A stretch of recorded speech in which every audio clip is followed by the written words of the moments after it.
বাজেটে ভ্যাট বাড়লেও বাড়বে না পণ্যমূল্য। বাজেটোত্তর সংবাদ সম্মেলনে অর্থমন্ত্রী বললেন, দুর্যোগের প্রভাবে বেড়েছে চাল সহ নিত্যপণ্যের দাম।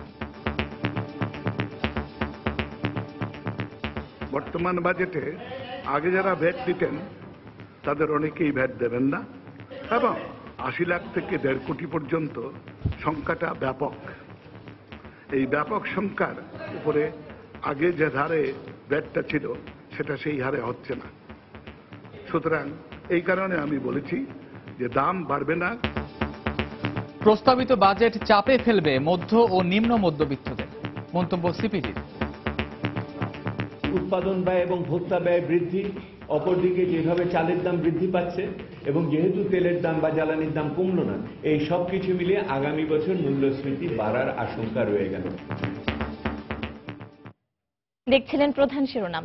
সন্ধ্যার সময়ের সঙ্গে আছে আমি পারমিতা হিম এবং আমি কামরুজ্জামান মামুন। এবার অন্যান্য শীর্ষ সংবাদ।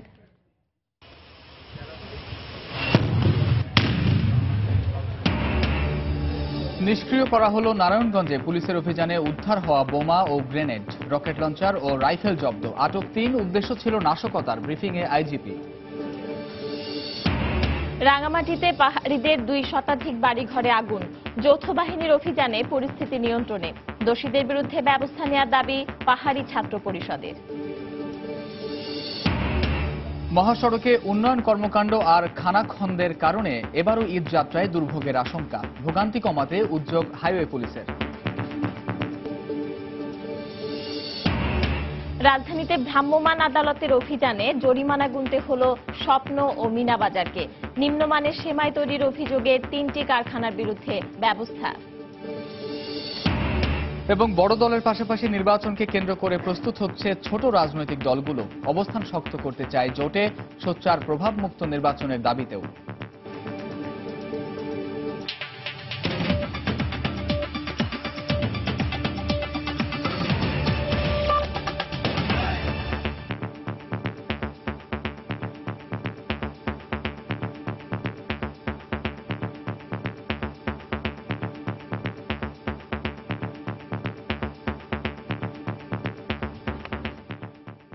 প্রস্তাবিত বাজেট উচ্চাভিলাষী হলেও বাস্তবায়ন হবে কিনা এমন প্রশ্ন করা অবান্তর বলে মন্তব্য করেছেন অর্থমন্ত্রী আবুল মাল আব্দুল মুহিত।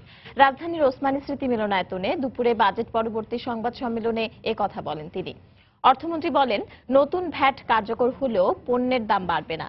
সংবাদ সম্মেলনে কৃষিমন্ত্রী বলেন, দুর্যোগের কারণে চালের দাম বেড়েছে, তবে সরকারের বিভিন্ন পদক্ষেপে শিগগিরই দাম নিয়ন্ত্রণে আসবে। এদিকে শিল্পমন্ত্রী স্বীকার করেন, অন্যান্য দেশে রমজানে পণ্যের দাম কমলেও বাংলাদেশে তা বাড়ার প্রবণতা রয়েছে। ২০১৭-১৮ অর্থবছরে প্রস্তাবিত বাজেটের উপর শুক্রবার সাংবাদিকদের মুখোমুখি হন অর্থমন্ত্রী আবুল মাল আব্দুল মুহিত। প্রায় ২ ঘণ্টার সংবাদ সম্মেলনে রাজস্ব আদায়, ভ্যাট আইন কার্যকর ও নিত্যপণ্যের দাম আলোচনায় উঠে আসে। এ সময় ভ্যাট আইনের ফলে পণ্যের দাম বাড়বে না বলে আশ্বাস দেন অর্থমন্ত্রী। যে ভ্যাট বাড়ছে, কিন্তু তাতে আমি বলছি দাম বাড়বে না। দাম বাড়বে না কেননা এতেই যারা ক্ষুদ্র ব্যবসায়ী, মধ্য ব্যবসায়ী, তারা সবাই এর মধ্যে পড়ে যাবে। এক প্রশ্নের জবাবে অর্থমন্ত্রী বলেন, এই মুহূর্তে দেশে বিদ্যুতের লোডশেডিং খুব কম রয়েছে। এছাড়া প্রস্তাবিত বাজেটে ব্যাংক আমানতের উপর আবগারি শুল্ক বাড়ানোর বিষয়ে তিনি বলেন, এর ফলে ব্যাংকে আমানতের ঘাটতি কিংবা দেশের বাইরে অর্থ পাচারের কোনো আশঙ্কা নেই। আমার মনে হয় ১ লাখ ডিপোজিটদার থাকে, তাকে সম্পূর্ণরূপে এই ভারমুক্ত করা সেটাই যথেষ্ট। তার উপরে যারা আছেন তারা মনে হয় যথেষ্ট সম্পদশালী আমাদের দেশের তুলনায়, সুতরাং তারা সেই ব্যয়ভারটি বহন করতে পারবেন। এই ফাইন্যান্সিংটি প্রয়োজন পড়ে ওই সমস্ত ব্যাংকগুলা যেগুলা ডাইরেক্টেড কাজ করে সরকারের, সেখানে অনেক ভর্তুকি দিয়ে অনেক কম রেট অফ ইন্টারেস্টে তাদেরকে অনেক কাজ করা লাগে। সংবাদ সম্মেলনে পরবর্তী ফসল না ওঠা পর্যন্ত হাওড় অঞ্চলে ত্রাণ সহায়তা দেওয়া হবে বলে জানান কৃষিমন্ত্রী। এ সময় এক প্রশ্নের উত্তরে শিল্পমন্ত্রী বলেন, অন্যান্য দেশে রমজানে পণ্যের দাম কমলেও বাংলাদেশে তা বাড়ার প্রবণতা রয়েছে। ভাদ্র, আশ্বিন, কার্তিক এই ৩ মাস আবার আমরা ৩০ কেজি চাল হতদরিদ্রের জন্য দেওয়া হবে। আমাদের খাদ্য মন্ত্রণালয় অলরেডি টেন্ডার ফ্লোট করেছে এবং এছাড়াও G2G ভিত্তিতে কিছু চাল আসবে এবং বাজার মোটামুটি স্বাভাবিক থাকবে। আমার মনে হয় যে আমাদের দেশের কিছু কিছু লোকের কিছু সমস্যা আছে, এই সমস্যার কারণে তারা অতি উৎসাহিত হয়ে যায় দাম বাড়াবার ক্ষেত্রে, এবং বিভিন্ন সময় এটা আমরা লক্ষ্য করি। আগামী অর্থ বছরের বাজেট প্রস্তাবনায় কালো টাকা সাদা করার কোনো সুযোগ রাখা হয়নি উল্লেখ করে এক প্রশ্নের জবাবে অর্থমন্ত্রী বলেন, বর্তমানে দু একটি ব্যাংকে কিছু সমস্যা হলেও তা খুব বেশি না। যাতে রেমিটেন্স বেশি হতে পারে। ইমতিয়াজ আহমেদ, সময় সংবাদ, ঢাকা। পদক্ষেপ নেওয়া হয়েছে। ভ্যাট নির্ভর রাজস্ব আদায়ে সরকারকে চ্যালেঞ্জের মুখে পড়তে হবে বলে মন্তব্য করেছে বেসরকারি গবেষণা সংস্থা Centre for Policy Dialogue CPD. সকালে রাজধানীর গুলশানে একটি হোটেলে প্রস্তাবিত বাজেটের ওপর সংবাদ সম্মেলনে একথা বলেন সিপিডি বিশেষ ফেলো ডক্টর দেবপ্রিয় ভট্টাচার্য। নতুন বাজেটে প্রস্তাবিত কর কাঠামো সাধারণ মানুষের ব্যয় বাড়াবে বলেও মনে করেন তিনি। কর কাঠামো এবং যে আর্থিক কাঠামো, আমাদের ধারণা উৎপাদন ব্যয় বৃদ্ধি পাবে, একই সাথে ভোক্তা ব্যয়ও বৃদ্ধি পাবে। এই উৎপাদন ব্যয় এবং ভোক্তা ব্যয় বৃদ্ধি, অপরদিকে যেভাবে চালের দাম বৃদ্ধি পাচ্ছে, আগামীতে যেভাবে আমাদের টাকার বিনিময় হারকে সামঞ্জস্যপূর্ণ করে নিচের দিকে নামানোর প্রয়োজন করতে পারে, এবং যেহেতু তেলের দাম বা জ্বালানির দাম কমলো না, এই সব কিছু মিলিয়ে আগামী বছর মূল্যস্ফীতি বাড়ার আশঙ্কা রয়ে গেল। এই যে মূল্যস্ফীতি হবে, এই যে নিম্ন মধ্যবিত্তের উপর চাপ সৃষ্টি হবে, এটা কিন্তু আমরা 3 মাস 4 মাস আগে থেকে বলে আসছি। সন্ধ্যার সময় আরো থাকছে। দেশ ত্যাগ করতে হুমকি ধামকি দেয়া হচ্ছে, সংবাদ সম্মেলনে নারায়ণগঞ্জের লাঞ্ছিত শিক্ষক শ্যামল কান্তি। প্রধানমন্ত্রীর হস্তক্ষেপ কামনা। নারায়ণগঞ্জের রূপগঞ্জের পূর্বাচলে পুলিশের অভিযানে 2টি রকেট লঞ্চার, 62টি এসএমজি রাইফেল, 42টি গ্রেনেড, 5টি পিস্তল, 51টি ম্যাগাজিন ও বিপুল পরিমাণ গোলা বারুদ উদ্ধার করেছে পুলিশ। এ ঘটনায় আটক করা হয়েছে 3 জনকে। বিপুল এই অস্ত্র মজুদের সঙ্গে জঙ্গি গোষ্ঠীর কোনো সম্পৃক্ততা নেই জানিয়ে পুলিশ মহাপরিদর্শক আশঙ্কা প্রকাশ করেন এর মাধ্যমে বড় ধরনের নাশকতার পরিকল্পনা ছিল অপরাধী চক্রের। একে একে নিষ্ক্রিয় করা হয় নারায়ণগঞ্জের রূপগঞ্জ থেকে উদ্ধারকৃত গ্রেনেড। এর আগে পানি ভর্তি ব্যাগের ভেতর থেকে বের করা হয় আধুনিক সব অস্ত্র ও গোলাবারুদ। নারায়ণগঞ্জের রূপগঞ্জের পূর্বাচল 5 নম্বর সেক্টরে পুলিশের অভিযান শুরু হয় বৃহস্পতিবার রাত থেকে। পুলিশ জানায়, পার্শ্ববর্তী গ্রাম থেকে অস্ত্র মামলার এক আসামি গ্রেফতারের পর তার দেয়া তথ্যের ভিত্তিতেই চালানো হয় এই অভিযান। এ সময় পূর্বাচলের খালে ব্যাগ ভর্তি অস্ত্রের সন্ধান পান তারা। পরে ফায়ার সার্ভিসের ডুবুরি দলের সহায়তায় উদ্ধার করা হয় বিপুল পরিমাণ অস্ত্র। এসব অস্ত্রের বেশিরভাগই সচল বলেও জানিয়েছে পুলিশ। বেশ কিছু ব্যাগে 10 থেকে 20 ফিট পানির নিচে কাছাকাছি জায়গায় লুকিয়ে রাখা ছিল অস্ত্রগুলো। 18-19টা ব্যাগের মধ্যে এগুলো আমরা উদ্ধার করেছি। 15-20 ফিট, 10-15-20 ফিটের মধ্যে পানির মধ্যে প্রায় কাছাকাছি জায়গার মধ্যে এগুলো ছিল। তো এগুলো উদ্ধার করে আমরা পুলিশের কাছে হ্যান্ডওভার করেছি। এদিকে বড় ধরনের নাশকতা তৈরির জন্য এসব অস্ত্র মজুত করা হতে পারে বলে জানিয়েছেন পুলিশ মহাপরিদর্শক AKM শহীদুল হক। এটা হয়তো কোনো ষড়যন্ত্রের অংশ হতে পারে, তারা হয়তো ওইটা এখানে রাখছে, পরবর্তীতে কোনো তাদের ষড়যন্ত্র বাস্তবায়ন করার জন্য হয়তো কোনো অপরাধী চক্র এটা ব্যবহার করত। তা আমরা পুলিশের গোয়েন্দা, বিশেষ করে নারায়ণগঞ্জ জেলা পুলিশকে ধন্যবাদ দেব, তাদের গোয়েন্দাদের তৎপরতার কারণে এটা উদ্ধার করা সম্ভব হয়েছে। এক ব্যক্তি, এক অপরাধীর স্বীকারোক্তি অনুযায়ী এটা উদ্ধার করা হয়েছে। আমরা আশা করি আমরা সূত্র পাবো যে কারা, কিভাবে, কেন রাখছে, কারা রাখছিল, সেটা আমরা মনে হয় পাবো, যেহেতু আমাদের কাছে একজন গ্রেফতার করা আছে। বিপুল এই অস্ত্র মজুদের সঙ্গে জড়িত মূল হোতাদের দ্রুতই গ্রেফতার করা হবে বলেও জানিয়েছেন পুলিশ মহাপরিদর্শক। সময় সংবাদ, নারায়ণগঞ্জ। রাঙ্গামাটির লংতুতে এক যুবলীগ নেতার লাশ উদ্ধারের পর পাহাড়িদের বাড়িতে ভাঙচুর ও অগ্নিসংযোগের ঘটনা ঘটেছে। এ সময় প্রায় 2 শতাধিক বাড়িঘর পুড়িয়ে দেওয়া হয়। পরিস্থিতি নিয়ন্ত্রণে লংতু উপজেলায় 144 ধারা জারি করেছে স্থানীয় প্রশাসন। প্রত্যক্ষদর্শীরা জানায়, ইউনিয়ন যুবলীগ নেতা নুরুল ইসলাম নয়নকে হত্যার প্রতিবাদে সকালে বিক্ষোভ মিছিল করে স্থানীয় যুবলীগের নেতাকর্মী ও এলাকাবাসী। এ সময় স্থানীয় এক বাঙালির বাড়িতে দুর্বৃত্তরা আগুন দিয়েছে, এমন খবরে মিছিলে উত্তেজনা ছড়িয়ে পড়ে। পুলিশ জানায়, এক পর্যায়ে উপজেলা জনসংহতি সমিতির কার্যালয় সহ আশপাশের পাহাড়িদের বেশ কয়েকটি বাড়িঘরে ভাঙচুর ও অগ্নিসংযোগ করা হয়। পরে যৌথ বাহিনীর হস্তক্ষেপে পরিস্থিতি নিয়ন্ত্রণে আসে। যে কোনো অপ্রীতিকর পরিস্থিতি এড়াতে এলাকায় 144 ধারা জারি করেছে উপজেলা প্রশাসন। এর আগে গতকাল দীঘিনালার 4 মাইল এলাকা থেকে নুরুল ইসলামের লাশ উদ্ধার করা হয়। তিনি লংদু ইউনিয়ন যুবলীগের সাংগঠনিক সম্পাদক ছিলেন।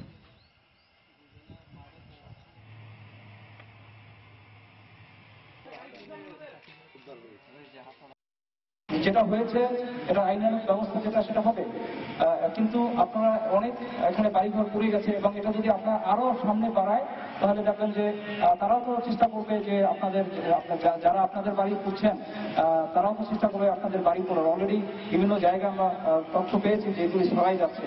তো আমি আপনাদেরকে বিনীত অনুরোধ করব যে আপনারা এখানে যারা নেতৃস্থানীয় আছেন এটা আপনারা এখানে সুস্থভাবে যেভাবে আপনার ধর্মীয় নিয়ম নীতি অনুযায়ী এটা সম্পন্ন করে তারপর আপনারা এখানে থাকবেন, নিরাপদে থাকবেন এবং কোনো ধরনের কোনো মানুষকে প্রাণহানি বা এটা যাতে না হয়। এদিকে রাঙামাটির লংগদুতে আদিবাসীদের বাড়ি ঘরে আগুন ও হামলার প্রতিবাদে বিক্ষোভ সমাবেশ করেছে পাহাড়ি ছাত্র পরিষদ। বিকেলে রাজধানীর শাহবাগে জাতীয় জাদুঘরের সামনে পার্বত্য চট্টগ্রাম পাহাড়ি ছাত্র পরিষদ ঢাকা মহানগরের উদ্যোগে বিক্ষোভ সমাবেশ হয়। তারা অভিযোগ করেন, যুবলীগ নেতা হত্যাকাণ্ডের সঙ্গে জড়িতদের শনাক্ত না করে পাহাড়িদের বাড়ি ঘরে অগ্নিসংযোগ করেছে বসতি স্থাপনকারীরা। অবিলম্বে হত্যাকাণ্ডের সুষ্ঠু তদন্ত করে প্রকৃত অপরাধীদের শাস্তি দাবি এবং পাহাড়িদের ওপর নির্যাতন বন্ধের দাবি জানান তারা। মিথ্যা অভিযোগে আদিবাসীদের ওপর নির্যাতন বন্ধ না করলে কঠোর আন্দোলনের হুঁশিয়ারি দেন তারা। লংগদু উপজেলার 4 থেকে 5টি আদিবাসী গ্রাম ইতিমধ্যেই পুড়ে ছারখার হয়ে গেছে। প্রতিনিয়ত হামলা করা হচ্ছে, আমাদের ঘরবাড়িতে অগ্নিসংযোগ করা হচ্ছে, আমাদেরকে গ্রামের পর গ্রাম থেকে উচ্ছেদ করা হচ্ছে। বন্ধুগণ, আমরা কোনোবার সুবিচার পাবো না। আমাদেরকে আরো কঠিন ভাবে, আরো জোর ভাবে, আমাদেরকে সংগঠিত ভাবে আন্দোলন করতে হবে। বন্ধুগণ, পার্বত্য চট্টগ্রামে যে নিপীড়ন নির্যাতন জুম্মাদের উপর, এগুলো বন্ধ করার জন্য আমি সরকারের কাছে বিনীত অনুরোধ জানাচ্ছি। পরিবার সহ দেশ ছাড়তে প্রভাবশালীরা হুমকি দিচ্ছে বলে অভিযোগ করেছেন নারায়ণগঞ্জের পিয়ার সত্তর উচ্চ বিদ্যালয়ের লাঞ্ছিত শিক্ষক শ্যামলকান্তি ভক্ত। সকালে রাজধানীর সেগুনবাগিচায় ক্রাইম রিপোর্টার্স অ্যাসোসিয়েশন মিলনায়তনে সংবাদ সম্মেলনে তিনি একথা বলেন। তিনি বলেন, গত বছর সরকার তার নিরাপত্তা দিলেও অদৃশ্য কারণে তা উঠিয়ে নেওয়া হয়েছে। সংবাদ সম্মেলনে তিনি অভিযোগ করে বলেন, স্কুল থেকে বিতাড়িত করতেই চক্রান্ত করে মামলা দেয়া হয়েছে। চাকরি জীবনে কখনো অনিয়ম করেননি বলে দাবি করেন শিক্ষক শ্যামলকান্তি। মামলা প্রত্যাহার এবং নিরাপত্তা দিতে প্রধানমন্ত্রীর হস্তক্ষেপ কামনা করেন তিনি।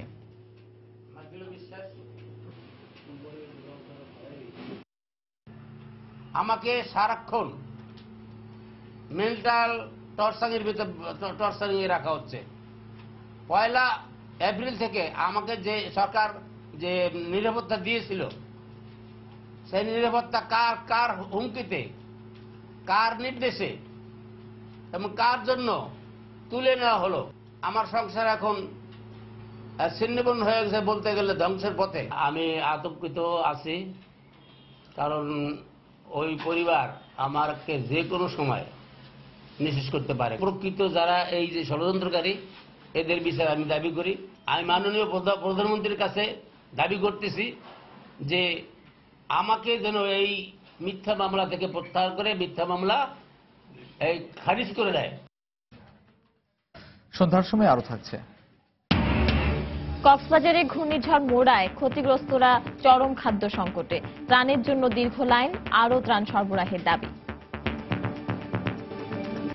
মহাসড়কে চলমান 4 লেনের কাজ, নির্মাণাধীন ফ্লাইওভার আর রাস্তার খানাখন্দ সব মিলিয়ে এবারও খুব একটা স্বাচ্ছন্দ্যের হবে না সড়ক পথে ঈদ যাত্রা। সেই সঙ্গে রোজার শুরুতেই মহাসড়কে ভোগান্তি আরও ভাবিয়ে তুলছে যাত্রীদের। তবে সংশ্লিষ্ট সংস্থাগুলোর সমন্বয়ে নিরাপদ ঈদ যাত্রা নিশ্চিত করার কথা বলছে হাইওয়ে পুলিশ। শাহিদুল ইসলাম হীরার ক্যামেরায় রাশেদ লিমনের রিপোর্ট। ঈদে ঘরমুখী মানুষের বাড়তি চাপে বরাবরই মহাসড়কে বেশ কয়েকটি পয়েন্টে ভোগান্তি পোহাতে হয় সড়ক পথের যাত্রীদের। বিশেষ করে ঢাকা থেকে বের হওয়ার মুখে, অর্থাৎ একদিকে চন্দ্রা আর অন্যদিকে কাঁচপুর যেন আতঙ্কের নাম। আর এবারের অবস্থা যেন আরো বেহাল। ঢাকা টাঙ্গাইল মহাসড়কে চলছে 4 লেনে উন্নীত করার কাজ। কোথাও নির্মাণাধীন এই প্রকল্পের জন্য রাস্তা হয়েছে সরু, কোথাও আবার ধুলো আর নির্মাণ সামগ্রী রাখার কারণে ব্যাহত হচ্ছে চলাচল। আবার যেখানে 4 লেন মোটামুটি প্রস্তুত, সেখানে একটু আগে যেতে বেপরোয়া চালকরা। এদিকে একই দশা গাজীপুর কালিয়াকৈর বাইপাস সড়কেরও। চলছে কালিয়াকৈর চন্দ্রা ফ্লাইওভারের কাজ। এতে একদিকে রাস্তা হয়েছে সরু, মরার উপর খাড়ার ঘা, রাস্তার উপরেই নির্মাণ সামগ্রী আর খানাখন্দ।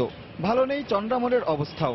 নির্মাণাধীন ওভারপাস আর রাস্তার বেহাল দশায় এখনই এই মোড় পার করতে দুর্ভোগ পোহাতে হচ্ছে যাত্রীদের। প্রায় তো শেষের দিকে, তাহলে তো এই যে ভ্যালেডা হয় নাই, এদিক দিয়ে তো যে ডাইনে বামে গাড়িগুলো ঢুকবে এবার জাম হয়ে যাবে। ঈদের সময় তখন তো আরো এর চেয়ে ভয়ানক ভোগান্তি হবে। রাস্তার কাজ তো শেষ হবো না ঈদের মধ্যে, এর জন্য রাস্তার কাজের জন্য জাম থাকতে পারবে। ঈদে এর একটা ব্যবস্থা না করলে তো মানুষ চলতে পারবে না। এদিকে প্রতি বছরের মতো এবারও এলেঙ্গায় সরু রাস্তায় গাড়ির চাপ বাড়লে বাড়বে যানজট। আর ঢাকা চট্টগ্রাম মহাসড়কের অবস্থার উন্নতি হলেও যাত্রীদের গলার কাটা হতে পারে কাঁচপুর ব্রিজ। হাইওয়ে পুলিশ বলছেন প্রতিকূলতার মাঝেও চেষ্টা থাকবে যতটা সম্ভব দুর্ভোগ কমিয়ে আনার। আমাদেরকে এটার মধ্যে দিয়ে কাজ করতে হবে, তো যার জন্য এই ডেভেলপমেন্ট করার অংশটাকে সাথে রেখেই আমরা যতটুকু পারতেছি এখান থেকে বাইপাস করা অথবা কোনো রাস্তা তৈরি করা, এইসব ব্যাপারে আমরা যখন যোগাযোগ মন্ত্রীকে অনুরোধ করতেছি তারা সেই কাজগুলো করে দিচ্ছে। তো আমরা আশা করি যে প্ল্যানিংটা আমরা করতেছি তাতে ডেভেলপমেন্টও হবে এবং একই সাথে মানুষদেরকে বেরও করতে পারবো। তবে বছর বছর সংস্কারের বদলে দীর্ঘমেয়াদী প্রকল্প বাস্তবায়নের প্রতি গুরুত্ব দিচ্ছেন যোগাযোগ বিশেষজ্ঞরা। দীর্ঘমেয়াদী পরিকল্পনায় মহাসড়কের সবচেয়ে জরুরি যে জিনিসটা সেটা হলো মোড়ের ব্যবস্থাপনা। নিরবিচ্ছিন্নভাবে দ্রুত গতিতে চলার যে অবকাঠামোর মানদণ্ড সেটা আমরা এখনো ঠিক করিনি। সত্যিকার অর্থে দ্রুতগতির অবকাঠামো পেতে হয় তাহলে মোড়গুলিকে যত তাড়াতাড়ি সম্ভব এটাকে ট্রিটমেন্ট দিতে হবে। পাশাপাশি মহাসড়ক ব্যবস্থাপনায় নিয়োজিত সংশ্লিষ্ট প্রতিষ্ঠানগুলোর দক্ষতা বৃদ্ধিরও তাগিদ দিচ্ছেন বিশেষজ্ঞরা। রাশেদ লিমন, সময় সংবাদ, ঢাকা। কক্সবাজারের সেন্ট মার্টিনে ঘূর্ণিঝড় মোরাই ক্ষতিগ্রস্তদের মাঝে তৃতীয় দিনের মতো চলছে ত্রাণ বিতরণ। এখন পর্যন্ত প্রায় ৮,০০০ মানুষকে খাবার ও বিশুদ্ধ পানি সহ ত্রাণ দেওয়া হয়েছে। একই সঙ্গে দুর্গতদের বিনামূল্যে স্বাস্থ্যসেবা দিচ্ছে নৌবাহিনীর মেডিকেল টিম। সেন্ট মার্টিন থেকে বিস্তারিত জানাচ্ছেন কমল দে। দুর্ভোগের কবল থেকে মুক্তি মিলছে না কক্সবাজারের সেন্ট মার্টিনের বাসিন্দাদের। ঘূর্ণিঝড় মোরা রাখাতে সর্বশান্ত হওয়ার পর এখন তাদের অপেক্ষা করতে হচ্ছে ত্রাণের জন্য, যে কারণে এই ত্রাণ কেন্দ্রে এখন উপচে পড়া ভিড়। বিশেষ করে যারা সর্বশান্ত হয়ে ঘন্টার পর ঘন্টা অপেক্ষা করছে সামান্য ত্রাণের আশায়। ঘরবাড়ি ভাঙি আর সম্পূর্ণ সহি ঘরবাড়ি এখন সরকার সাহায্য দিয়ে এগুলো ঋণ লাগছে দিদি সরকারের তো লিলিপ টিলিপ দেয় ঋণ লাগছে। বুট্টল আসছিল এগুলি সব ভেঙে সরকারের সাহায্য মদত করতেছে, চাইল ডাল এগুলি দিচ্ছে, এগুলির জন্য আইলাম আর কি। ঘূর্ণিঝড়ের পরদিন বাংলাদেশ নৌবাহিনীর জাহাজ সমুদ্র অভিযান 20 মেট্রিক টন ত্রাণ সহায়তা নিয়ে এই সেন্ট মার্টিনে আসে। গত 3 দিন ধরে তারা এখানে সে ত্রাণ সহায়তা দিয়ে যাচ্ছেন। এর মাঝে প্রায় 8,000 জনকে এই ত্রাণ সহায়তা দিয়েছে বলে জানিয়েছেন নৌবাহিনী। কিরা, গুড়, দিয়াশালাই, বিশুদ্ধ খাবার পানি এবং ওরসালাইন এইগুলো আমরা ঘূর্ণিঝড়ের পরপরই বিতরণ করি, পরের দিনই বিতরণ করি এবং গতকালকে বিতরণ করেছি। এরই ধারাবাহিকতায় আমাদের আজকে আরও ত্রাণ রয়েছে। এদিকে গত 3 দিনে প্রায় 2,500 জনকে চিকিৎসা সেবা দিয়েছে নৌবাহিনীর মেডিকেল টিম। এখানে সবাই শেল্টারে গেছিল, এই জন্য এখানে কোনো সিভিয়ার পেশেন্ট ছিল না। এখানে আমরা ফার্স্ট এড কাটা ছেঁড়া এবং স্টিচ লাগলে স্টিচ দিচ্ছি বা অন্যান্য যে জ্বর সর্দি ঝড় পরবর্তী ডায়রিয়া এগুলোর ওষুধ দিচ্ছি, মেনলি অ্যান্টিবায়োটিক এগুলো দিচ্ছি। গত মঙ্গলবার সকালে 130 কিলোমিটার বেগে হয়ে যায় ঘূর্ণিঝড় মোরা আর তার পতামাঘাত হানে এই সেন্ট মার্টিনে। এখানকার প্রায় 80% ঘরবাড়ি বিধ্বস্ত হয়েছে বলে জানিয়েছে উপজেলা প্রশাসন। কক্সবাজারের সেন্ট মার্টিন থেকে কমল দে, সময় সংবাদ। বর্তমান সরকারের দেয়া উন্নয়ন ও জনকল্যাণের বাজেট বেগম জিয়া এবং তার দল মেনে নিতে পারছে না বলে মন্তব্য করেছেন আওয়ামী লীগের সাধারণ সম্পাদক ওবায়দুল কাদের। সকালে কক্সবাজারের কুতুবদিয়া পাড়ায় ঘূর্ণিঝড় মোরায় ক্ষতিগ্রস্তদের মাঝে ত্রাণ বিতরণকালে তিনি কথা বলেন। কুতুবদিয়া পাড়ায় 600 পরিবারের মাঝে 10 কেজি করে চাল এবং নগদ 1000 টাকা করে বিতরণ করা হয়। এরপর আওয়ামী লীগের কেন্দ্রীয় নেতারা 4টি দলে ভাগ হয়ে টেকনাফ, কুতুবদিয়া, মহেশখালী, চকরিয়া ও পেকুয়ায় ক্ষতিগ্রস্তদের মাঝে 132 টন চাল ও নগদ অর্থ বিতরণ করেন।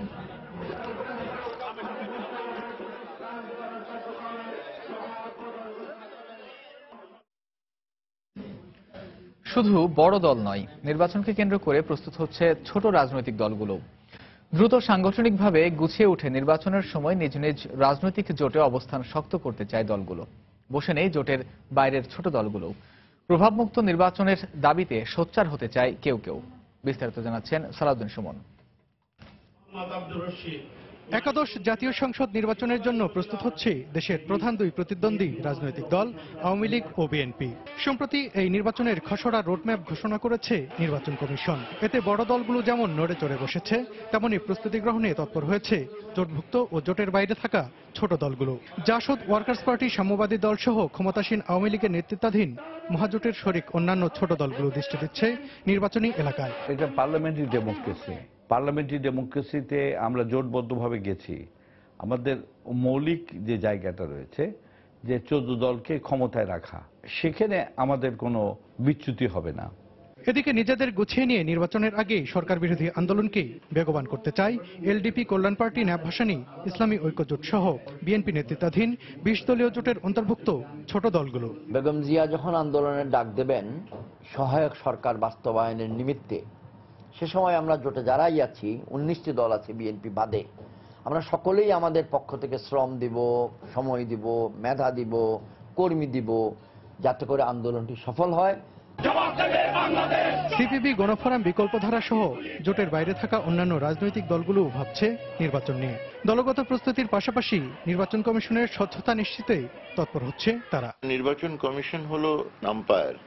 আম্পায়ার যদি ওখানে ফাউল করার লোক থাকে তো হয়তো আমরা বিজয় অর্জন করতে পারবো না, আর বিজয় অর্জন করলেও আমি বলবো এখানে কোনো সন্তুষ্টি থাকবে না। প্রতিযোগিতার মধ্যে যে বিচারকের ভূমিকা রাখে তাকে বিচারকের ভূমিকায় রাখতে হবে, নিরপেক্ষ থাকতে হবে। নির্বাচনে আসন বন্টনের দেন দরবারে এগিয়ে থাকতেই নিজেদের গুরুত্ব বাড়াতে চায় জোটভুক্ত ছোট দলগুলো। সালাউদ্দিন সুমন, সময় সংবাদ, ঢাকা।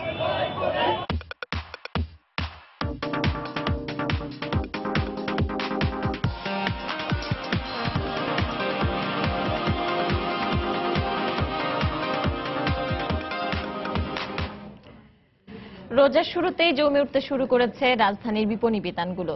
প্রতি বছরের মতো এবারও ভারতীয় নাটক আর সিনেমার নামকরণের পোশাকে ছেয়ে গেছে ছোট বড় শপিং মলগুলো।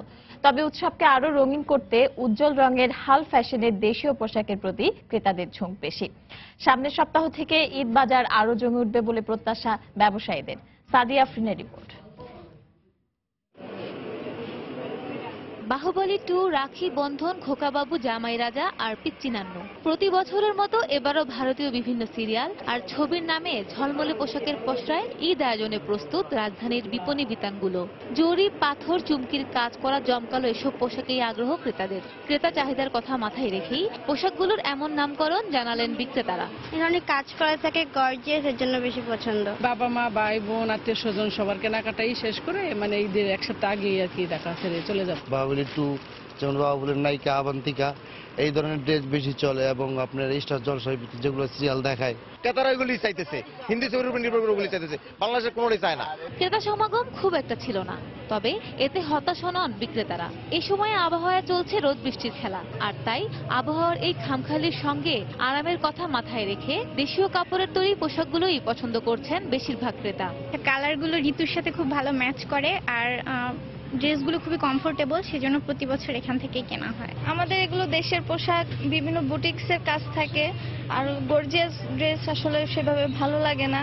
আমি সবসময় দেশি কাপড় কিনে থাকি, কারণ আমি মনে করি যে আমরা যদি দেশীয় কাপড় না কিনি তাহলে দেশীয় তাঁত শিল্প কিন্তু বিকাশ হবে না। নিজের এবং গিফটের জন্য সবসময় নিজের দেশের জিনিসটাই পছন্দ করি। আমাদের দেশীয় যে বুটিক হাউসগুলো আছে প্রত্যেক বছর তুলনায় আমাদের বিক্রিটা বৃদ্ধি পাচ্ছে। কিছু রুচিশীল কাস্টমার যেগুলো আসবে আমাদের দেশীয় পণ্য যেগুলো তৈরি সিম্পলের মধ্যে, এগুলো তারা লাইক করে বেশি। নতুন পোশাক ছাড়া যে কোনো উৎসবই যেন অসম্পূর্ণ। নতুন পোশাক উৎসবের আমেজ বাড়িয়ে দেয় বহুগুণে।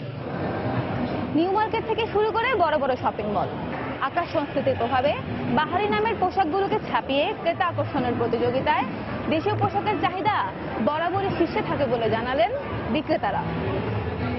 সাদিয়া আফরিন, সময় সংবাদ, ঢাকা।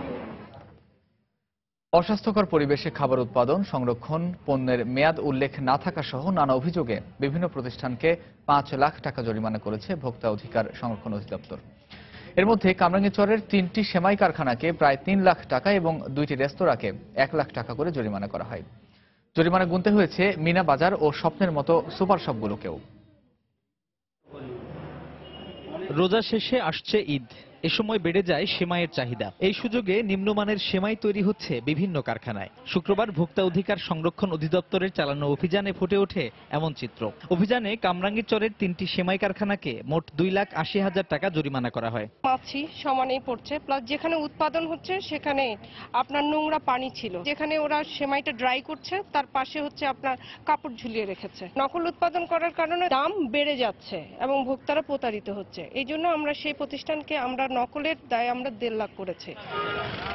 নানা অভিযোগ ইফতার বাজারেও নোংরা পরিবেশে খাবার তৈরি ও সংরক্ষণ সহ নানা অভিযোগে আজিমপুরের 2 রেস্তোরাঁকে 1 লাখ টাকা জরিমানা করা হয়। তবে অভিযানের বিরুদ্ধে ক্ষোভ ছিল সংশ্লিষ্টদের। কাজ করতেছে, কাজের মতো হইতে পারে, বেগুন সকলে কি করবো, দামে পালাইবো না। জরিমানাটা একটু বেশি হয়ে গেছে, কারণ রমজান মাস আরো আজকে শুক্রবারের দিন, জরিমানাটা এত হয়ে গেছে যে এখন জোগাড় করে দেওয়াটা অনেক কষ্ট। বাদ যায়নি অভিজাত বিপণী বিতানগুলো।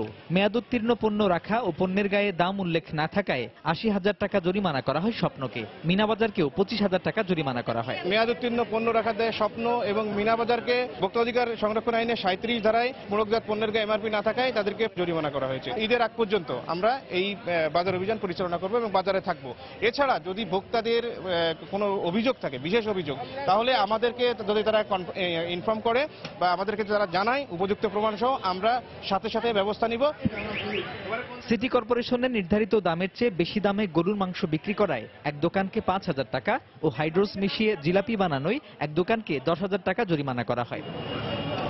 সাজিদ রাজু, সময় সংবাদ, ঢাকা। দেশের বাইরের খবর। আফগানিস্তানের কাবুলে ভয়াবহ বোমা হামলার পর প্রেসিডেন্টের পদত্যাগের দাবিতে বিক্ষোভে গুলি চালিয়েছে পুলিশ। এতে অন্তত 8 জন নিহত হয়েছেন বলে জানিয়েছেন এক সংসদ সদস্য। শুক্রবার প্রেসিডেন্ট আশরাফ ঘানির পদত্যাগের দাবিতে বিক্ষোভ মিছিল নিয়ে প্রেসিডেন্ট ভবনের দিকে অগ্রসর হয় কয়েক হাজার বিক্ষোভকারী। কাবুলের কূটনৈতিক এলাকায় ভয়াবহ বোমা হামলার ঘটনায় প্রেসিডেন্ট আশরাফ ঘানি ও দেশটির প্রধান নির্বাহী আব্দুল্লাহকে দায়ী করে স্লোগান দিতে থাকে বিক্ষোভকারীরা। তাদের আটকাতে পুলিশ জল কামান ও কাঁদানে গ্যাস ব্যবহার করে। বিক্ষোভকারীরাও পুলিশকে লক্ষ্য করে পাল্টা ইটপাটকেল নিক্ষেপ করে। পরিস্থিতি নিয়ন্ত্রণে আনতে ফাঁকা গুলি চালায় পুলিশ। এতে মুহূর্তে রণক্ষেত্রে পরিণত হয় পুরো এলাকা। এতে বেশ কয়েকজন হতাহত হয়।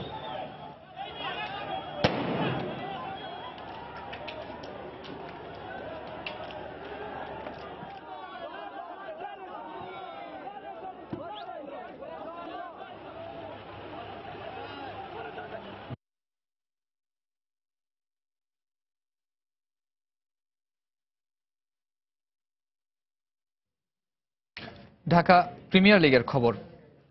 শিরোপার দৌড়ে এগিয়ে গেল গাজী গ্রুপ ক্রিকেটার্স।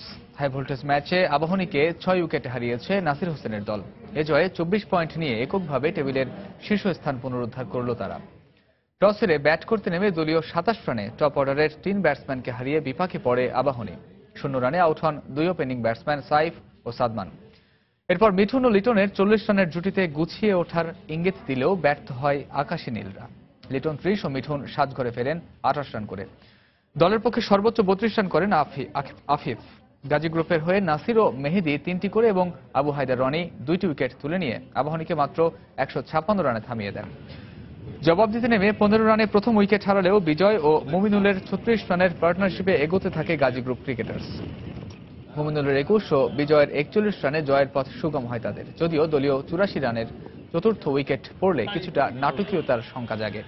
তবে 50 করে আরও একবার ম্যাচ জিতিয়ে ফেরেন অধিনায়ক নাসির। তার অপরাজিত 56 ও নাদিফের 26 রানে 80 বল হাতে রেখেই জয় নিশ্চিত করে গাজী।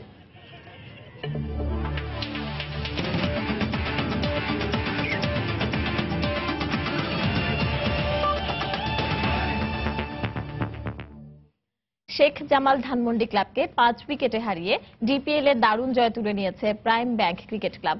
আগে ব্যাট করতে নেমে 7 উইকেটে 242 রান করে জামাল। জবাবে 12 বল হাতে রেখে নির্ধারিত লক্ষ্যে পৌঁছে যায় প্রাইম।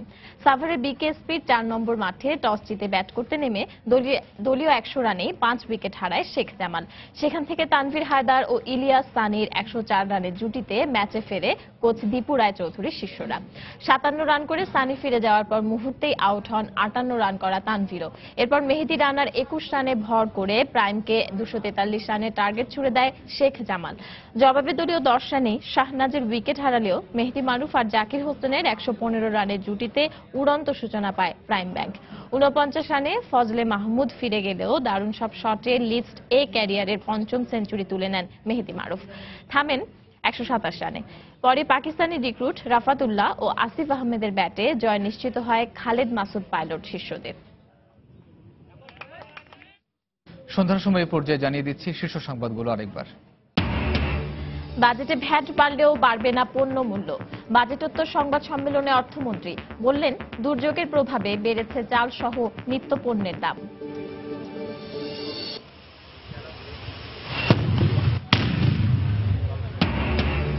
নিষ্ক্রিয় করা হলো নারায়ণগঞ্জে পুলিশের অভিযানে উদ্ধার হওয়া বোমা ও গ্রেনেড, রকেট লঞ্চার ও রাইফেল জব্দ, আটক ৩। উদ্দেশ্য ছিল নাশকতার, ব্রিফিংয়ে আইজিপি। রাঙ্গামাটিতে পাহাড়িদের ২ শতাধিক বাড়ি ঘরে আগুন, যৌথ বাহিনীর অভিযানে পরিস্থিতি নিয়ন্ত্রণে। দোষীদের বিরুদ্ধে ব্যবস্থা নেওয়ার দাবি পাহাড়ি ছাত্র পরিষদের। রাজধানীতে ভ্রাম্যমাণ আদালতের অভিযানে জরিমানা গুনতে হলো স্বপ্ন ও মিনাবাজারকে। নিম্নমানের সেমাই তৈরির অভিযোগে ৩টি কারখানার বিরুদ্ধে ব্যবস্থা। এবং মহাসড়কে উন্নয়ন কর্মকাণ্ড আর খানাখন্দের কারণে এবারও ঈদ যাত্রায় দুর্ভোগের আশঙ্কা। ভোগান্তি কমাতে উদ্যোগ হাইওয়ে পুলিশের। এই ছিল সন্ধ্যার সময়। যে কোনো খবর পেতে ভিজিট করুন সময় নিউজ.টিভি আর সঙ্গে থাকুন সময়।